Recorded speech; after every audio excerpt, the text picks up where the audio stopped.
Hello and welcome to session 25. We're going to get started in just a moment. Wait for a few other folks to jump on.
On, please go to Florida Math Live and we can communicate there. You can submit your questions and that's where you can see the actual lesson we're working on. Okay, just make sure we get the settings set up for the microphone. And that should do it. Okay. So let's go ahead and get started. Yesterday we talked about the Pythagorean Theorem, where we looked at the sides of a triangle and we squared one side plus squaring the other side will equal the dimension of the hypotenuse squared, or c squared. So we're going to use the skills that we learned yesterday and apply them to a new concept here today. Okay, so we can use the Pythagorean theorem to find the distance between 2 points in the coordinate plane. The diagram below shows how the distance d between 2 points can be represented by the length of the hypotenuse of a right triangle. Okay, so this line in between here. So really what a lot of these problems, they may actually just give you 2 points and they would ask you what is the distance between those 2 points. The straight line between those 2 points will be the hypotenuse, and the vertical and horizontal components would be the legs that we can use the Pythagorean theorem on, as we see here, to solve. So this would be kind of like city blocks, right? So this hypotenuse would be the distance as the, say, as the crow flies or as the bird flies. They can fly over the streets and the buildings. If you're taking a car, we'd need to take the streets. Okay, and that's how we can find distance between 2 points. So let's actually do that. So we're going to find the horizontal and vertical distances that are the lengths of the legs of the right triangle, then substitute those dimensions into a squared plus b squared equals c squared to find that distance d. Okay, so the first thing to do would be to see what is the dimension of each side. So this would be 1, 2, 3 units tall. How wide would this triangle be? What is the base? That would be 1, 2, 3, 4. Okay. And we could substitute those into the formula: a squared plus b squared equals c squared.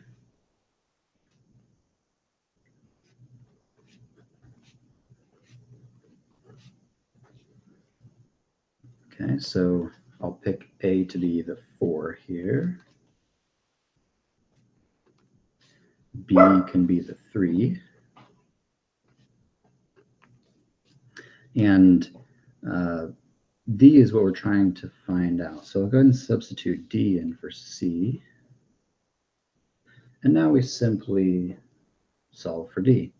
So 4 squared would be 16, plus 3 squared is 9, equals D squared. Let's combine these two values together. That gives us 25 equals D squared. And we don't want to know what D squared is. We actually want to know what D is. So we can get rid of that exponent by taking the square root, and that's going to cancel away this squared term up here. What we do to one side, we have to do, of course, do to both sides.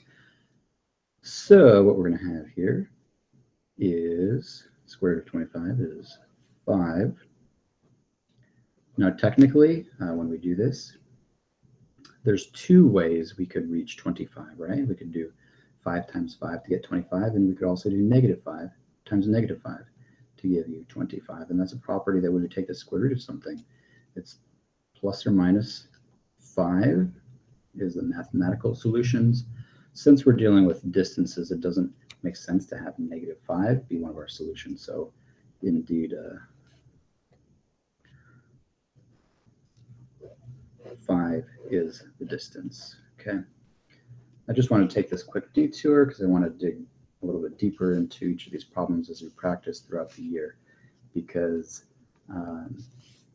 fortunately or unfortunately, the end of course exams that are very challenging for many students, a lot of them are not simply asking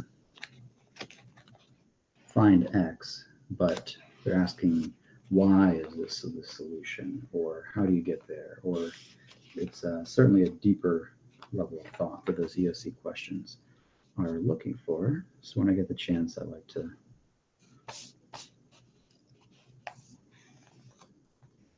go a little bit deeper into the problem. Okay, so find the distance between points 1, 6 and 7, 2, and we're going to round the answer to the nearest tenth. Okay, so this time, I think what I'll do is, now you can certainly simply count these. So the base would be 1, 2, 3, 4, 5, 6. So yeah, let me go ahead and write 6 here. But let's look at how we could find that without graphing these points and counting the steps. So this is the x component, right? If we're talking about x and y on the graph. So we're looking at the difference of the x's, right? So how we got that is we actually did x2 minus x1 gives us that leg dimension.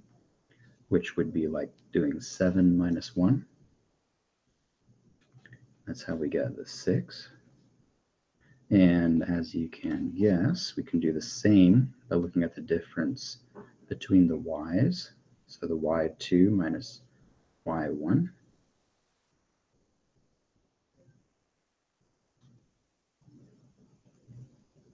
And what does that give us? So we did 7 minus 1 to get 6.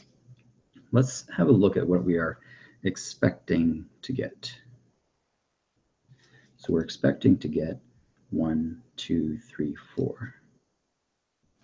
Let's see what happens when we do y2 minus y1.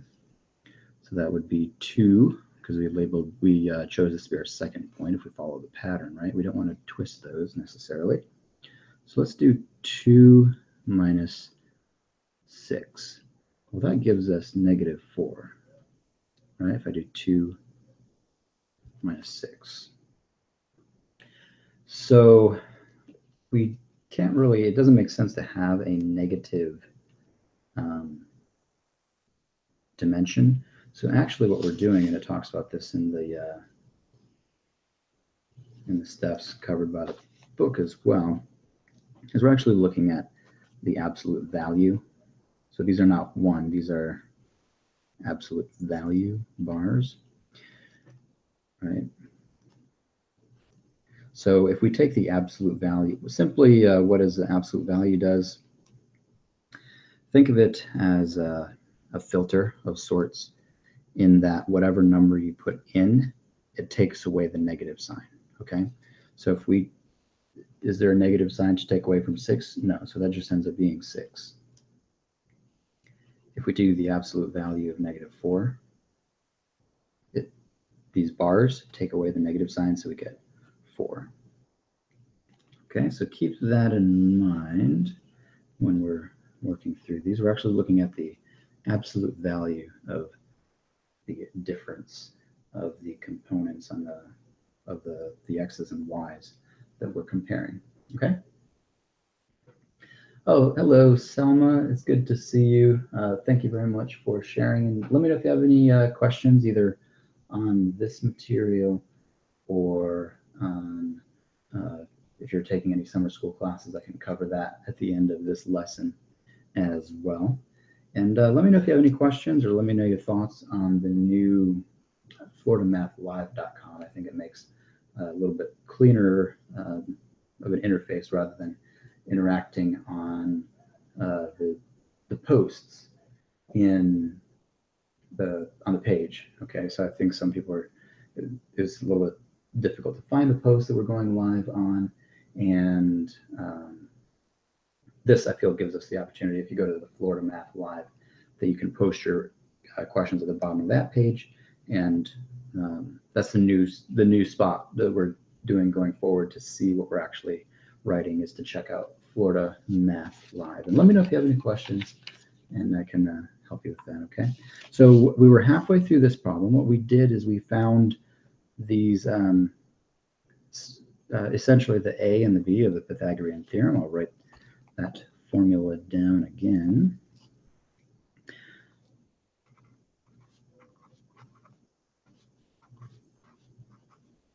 All right, so identify A, B, and C. So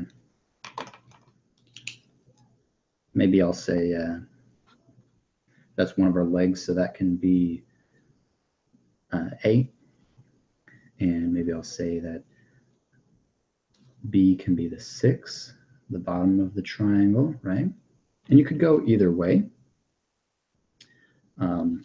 because as you can see, A squared plus B squared is the same as B squared plus A squared.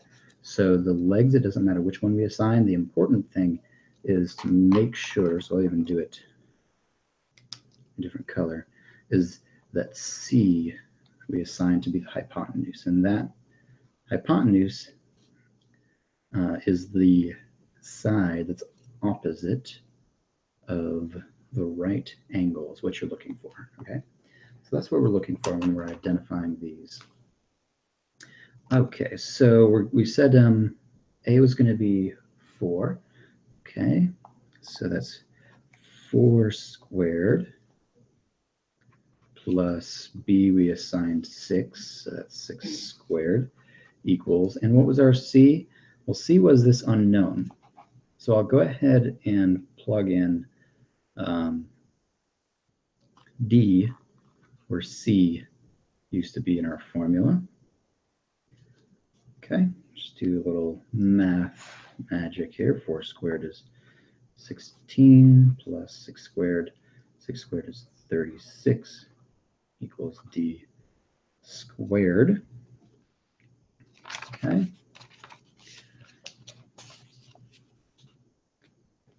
Make sure everything's on the window here. There we go, still have room. Okay, so if you add these together, we should get 52 equals d squared. Okay, and then we're going to take the square root of both sides to cancel that. So we end up with the square root of 52 equals d. Now, what is the square root? Is that a perfect square? Can we take the square root of 52? See, 6 squared would be 36. 7 squared is 49. That's close to 52, but a little low. 8 squared is 64, so that surpasses 52. So if we took the square root of this, we'd have a decimal. And another way, I suppose we have time, let's go ahead and talk about how we could simplify this radical. This is a little bit outside of the topic of what they're teaching here, but I think it might be a fun time to go over how we could simplify this radical. So what we're looking at doing is we want to remove any of the perfect square factors out of the radical if possible. So what we're going to do is, you've probably seen this before in one way or another, is to do a factor tree. So what two numbers, and I want to break it down into its prime components. So 2 is the first number I would try, especially since it's even. So 52 divided by 2 gives us 26. And then we keep going until we are out of, we can't go any more granular, get any smaller. So 2 times 13 would make 26. 2 and 13 are all prime numbers. So if I rewrite 52, that's the same as writing 2 times 2 times 13. And what we're looking here now is we're looking for pairs on the inside of the radical. So we have a pair of 2's, they match. So any pairs, they get to go outside and play. And what's left inside is 13. Okay, so square root of 52 is the same as saying 2 times the square root of 13. Let's try that and see that work. So 52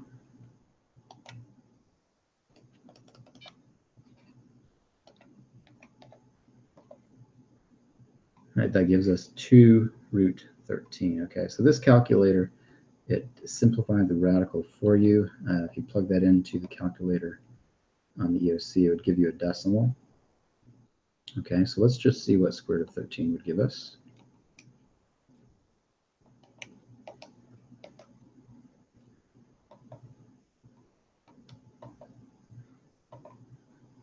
And times 2, right? We have square root of 13. Now let's multiply that times 2. And as you can see, we got the same 7.2 that we got a minute ago when we did the square root of 52.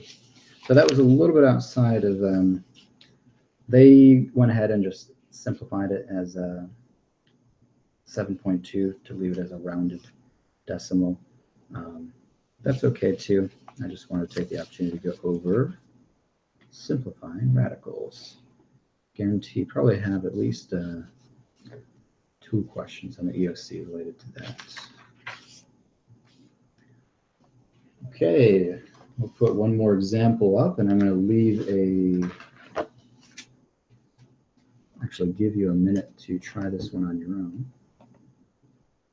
So I'll go quiet for just a minute while you think through this one.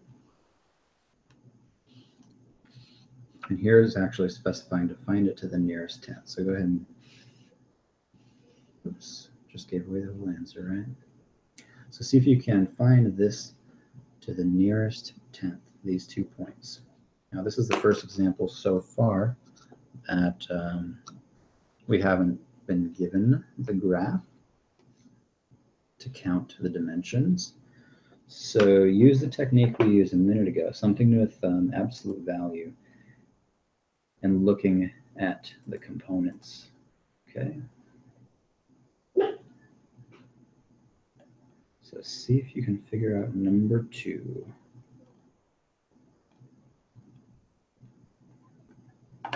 And be sure to, if you have any questions, put them in the comments here.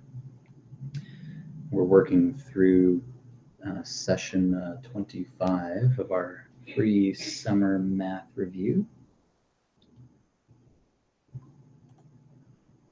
Giving you just a minute to look over example 2.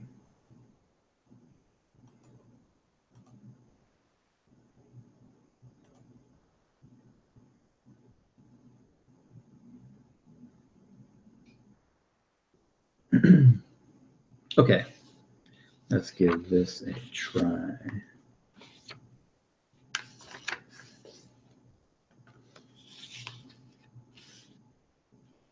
So you could plot these points and find out, count the steps that it takes on the legs.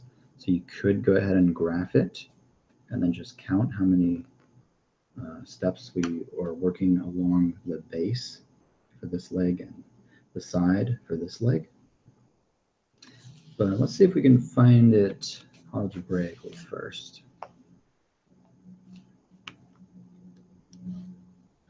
So what we're going to do is I'll assign this x1, y1, and x2, y2. So the first point and the second point. So for the x's, what we want to do is we want to do the absolute value of x2 minus x1. Oops, parentheses, one of those. So what do we get when we do that? So x2 is 3. x1 is negative 4. So what does that give us? So 3 minus negative 4 would give us, and we take the absolute value of that, we get 7. So let's go ahead and see if that checks out. If we were to graph it, let's see if this distance is 7. So we count 1, 2, 3, 4, 5, 6, 7. So that was indeed a base of 7. So let's figure out the y dimension now. So we're going to do y2 minus y1. So that's going to be 0 minus, as part of the formula, this negative is part of the formula. And this negative coming up is part of that 5. So minus negative 5. So a double negative is like saying 0 plus 5.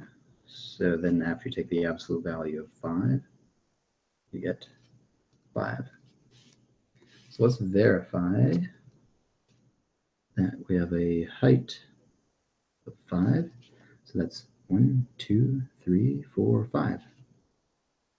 Okay, so that's 2 ways you can work through one of these problems. You can graph it and see what are the dimensions of these sides of this triangle. And we can also do the absolute value of the difference of the components of the y components and the x components. Now remember, we're not quite done. Our goal is to find d. So let me go ahead and write Pythagorean theorem once more. A squared plus b squared equals c squared. So maybe we will assign 5 to A and 7 to B. And C is actually this unknown distance between the points. Okay? So when I rewrite this, I'm going to put 5 squared plus 7 squared equals, I'm not going to put C, I'm actually substituting the letter we're trying to find here is D squared. 5 squared is 25. 7 squared is 49. And D squared.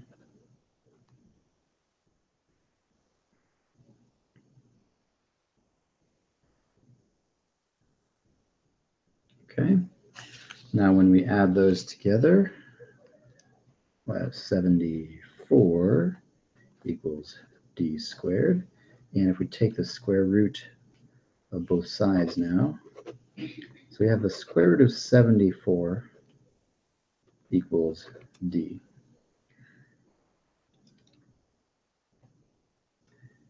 Can we take the square root of 74 and get a nice, neat number?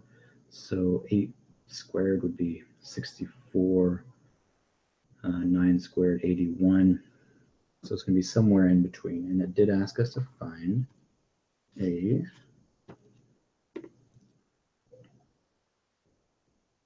decimal to the nearest tenth. I'll go back up to the question again, to the nearest tenth. So if we just do the square root of 74, enter, tell it to give us a decimal. So that's going to be 8.6. And notice I am rounding, but if you use this 0, right, remember anything in this spot under 5, so 0, 1, 2, 3, 4, tells this number to stay where it's at. So this is going to be rounded to 8.6.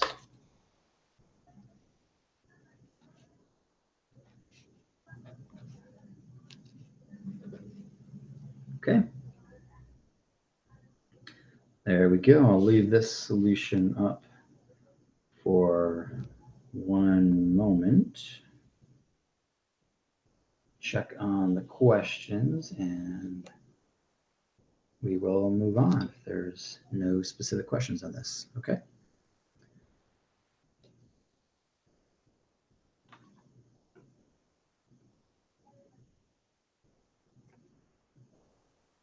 All right.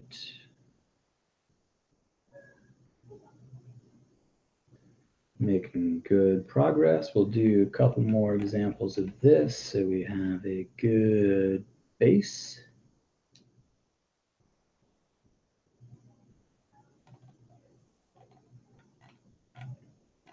And we'll move on in just a minute.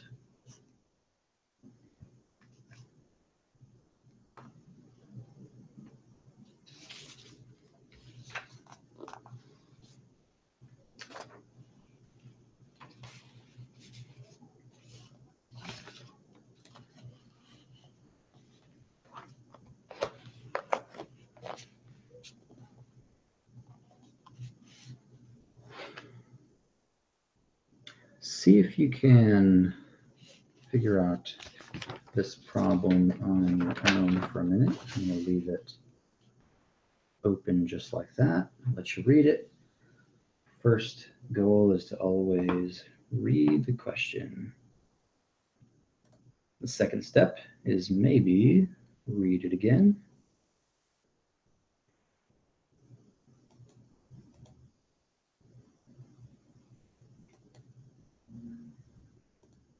Okay.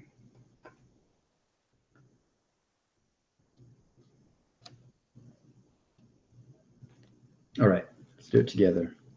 Callie drew the map below showing her house and the houses of 2 of her friends. So this is Callie, and these are the 2 friends on the outside. So on the map, each unit square represents 1 square mile. So what is the distance between Jenna's house and Mira's house to the nearest 10th of a mile. So here we have to read that we want to know the distance between Jenna's and Mira's house. Okay. So again, Kelly drew the map.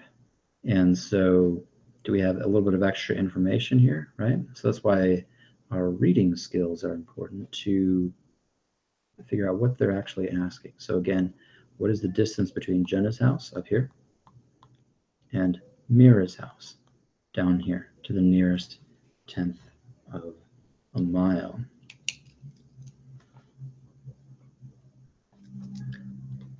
So let me go ahead and label these points with a coordinate. So using the technique of going down the hallway and up or down the stairs. So we go right 4 in the x direction, 1, 2, 3, 4, and down 2. So that's going to be 4, negative 2. This point, we go left 2. So that's negative 2 for the x. And up 1, 2, 3, 4.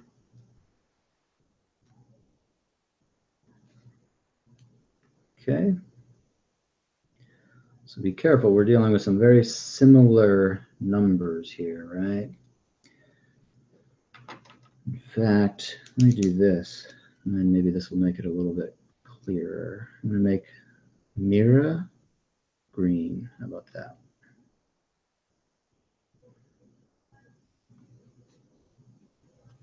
And remember, the goal is to actually find the difference in the y's. So remember, this is x1, y1, x2, y2. So we want to end up doing y2 minus y1, absolute value, and x2 minus x1, absolute value. So let's see if this, maybe this will make it clearer, maybe not. So when we look at the x and y of the green, okay, so I'm going to put y2 below the y2 here, so that's negative 2. And the x2, I'll do a line to separate these two. So we're just solving two parts of this problem. So this is the negative 2 here. Okay. And the x2 goes down here. x2 is 4. Now let's look at the x1, y1 for the first point. It's the orange point up here. So y1 is 4.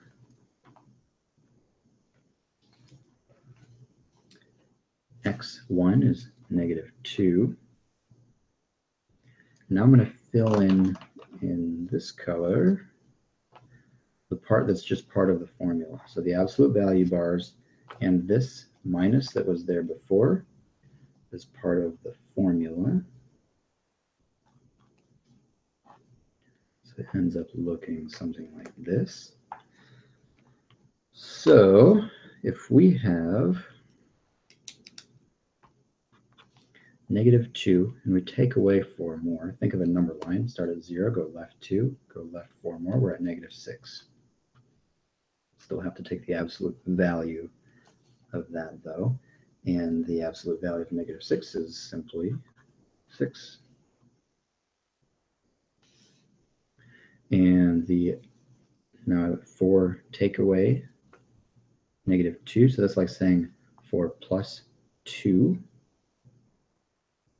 So that would be like the absolute value of 6. There's no negative to take away, so that's also 6. And if we verify this by counting,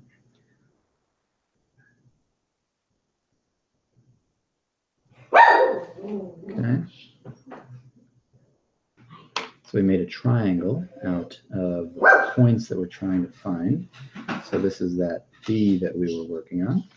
So let's find, so we use this calculation to find that the X change is 6. Let's count those. 1, 2, 3, 4, 5, 6. The Y change is 6. 1, 2, 3, 4, 5, 6. Okay, so we're in good shape so far. Now, let's move this up a little bit. Now we need to put that into the Pythagorean theorem to find distance.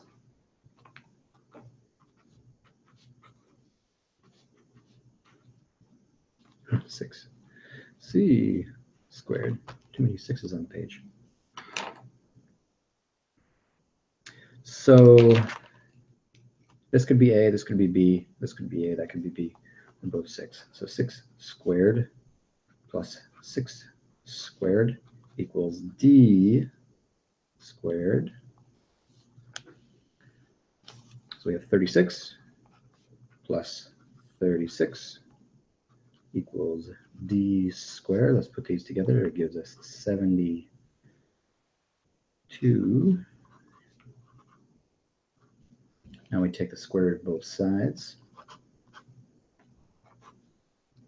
And the square root of 72 doesn't give us a nice clean number.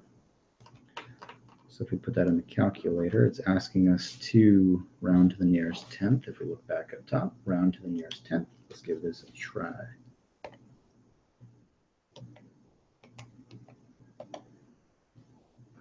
So force it to tell us a decimal.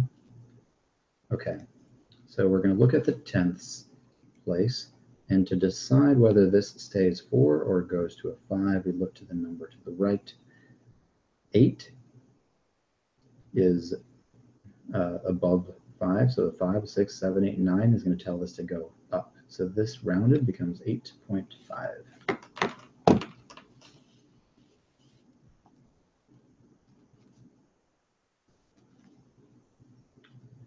Okay, and there we have it. We should have followed a similar process here. The trickiest part of this problem would probably be identifying the right triangle to start working on, right? Because it would have been easy to just look at this and say, oh, Callie's house, and then if you're not reading closely, our brain might say, okay, Callie and Jenna. So then we might actually make the triangle here, and we waste all of that time by solving the wrong problem. So we have to make sure we're solving the problem they're asking us to solve.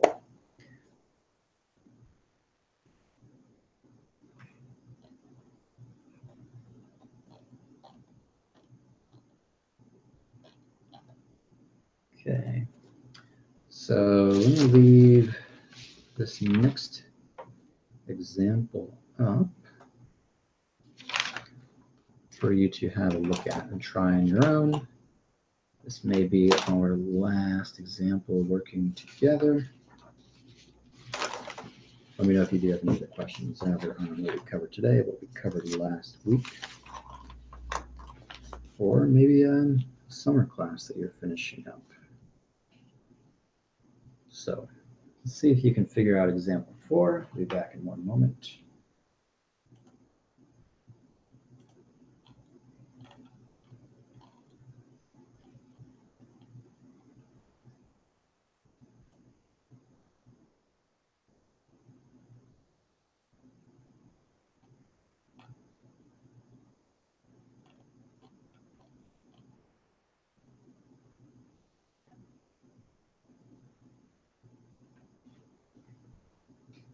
Okay, so example 4, if you're just tuning in, again, if you have an interest in seeing what we're writing on the lesson, go to floridamathlive.com. It's a new interface that makes it easier to post your questions, a little bit of a cleaner interface for us to work together. So if you're trying to see what we're writing, go to Florida Math Live.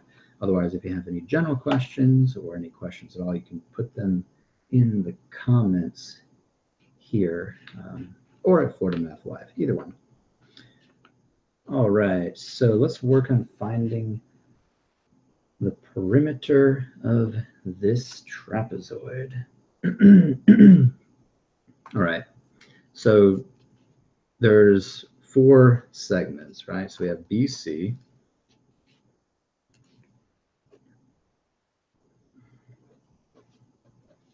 most of these we can find pretty easily just by counting. So BC is 1, 2, 3, 4. And remember, perimeter is counting like how much fence we would need to put around this property, right? So we're looking at the linear distance around the perimeter of this shape.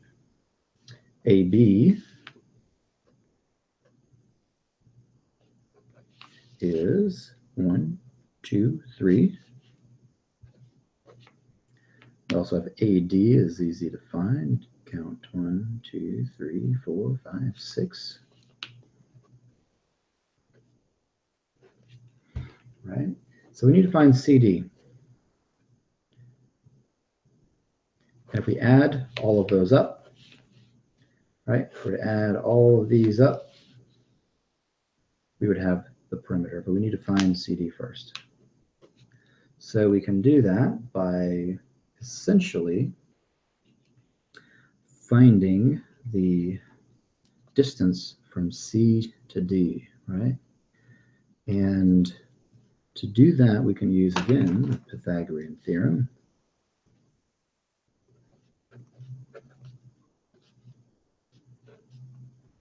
Keep in mind, these A's and B's and C's are different than the labeled points here, right? So in this case, I might call A this distance on that leg, right? So that would be 1, 2, 3. A squared, 3 squared. D is 1, 2. So we'll call this side B, and that's a length of 2. Okay, so it's going to be 2 squared equals,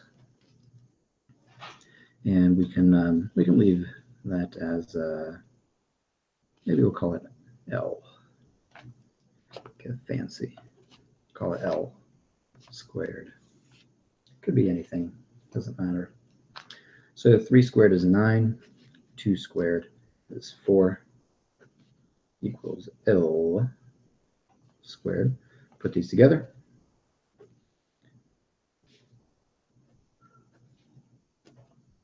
And what are they asking for? They asking for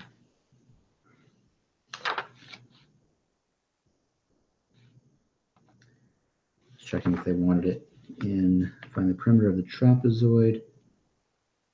Trying to see if they specified a if we're going to the tenths or anything like that.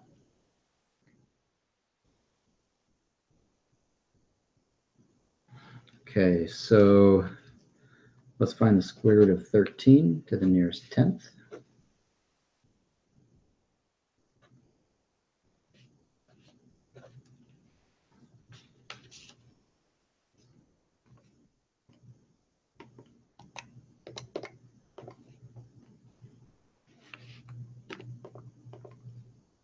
So 3.6. Okay, the 0 tells the 6 to stay as it is, so 3.6 is that length of this side CD. So let me even put that 3.6 in here. Okay, so now we simply add these all together. So 4 and 3 and 6 and 3.6 makes 16.6. And we would say the perimeter of ABCD, this trapezoid, is 16.6.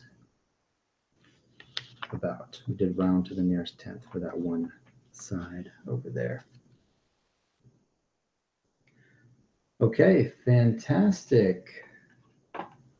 Excellent progress. We have finished the material for this week, and we are right about down to the end, everybody. So I hope you've enjoyed this summer's free reviews as much as I have. We have at least one more week of material before we get into the school year. So let's have a peek at what we are covering next week. So as always, I will put a quiz covering the material we did this week up on Sunday. Monday, we're going to start understanding volume of cylinders, cones, and spheres. Okay, and that should be the end of our geometry review. Then we're going to look at statistics and probability, a very interesting and important area, specifically the statistics and probability questions we often miss on the EOC because a lot of times we don't get to cover all of statistics by the time it's time to take the EOC in as early as April with those crazy testing windows. Okay, so as it looks, we did session 25 today. 26, 27, 28, 29. It looks like 29 is the end of our review this week, so it looks like we'll be heading into our final week of the free review sessions. Okay, thank you very much for joining me today. I'll stay on for one more minute if you do have any questions about the material we covered, about the page, any specific questions for me or general questions. I can stay on for one more minute and help you with those, okay? Again, if you're just signing on, if you have an interest in seeing what we're actually writing on the page, I set up a new live stream. So this is the behind the scenes live stream. But to see what we're actually writing on the book, to follow the lesson, you simply go to floridamathllive.com and the material is there, as well as it's a cleaner interface for you to post your questions and for us to interact. It kind of looks like this, has its own page, nice and clean, and we can see what we are working on, okay? All right, so I will leave this on for just one more minute. Let me know if you do have any questions, math related to what we talked about this week, or just general questions, or if you're finishing up summer school class and are stuck on any problems, I can help you with that as well.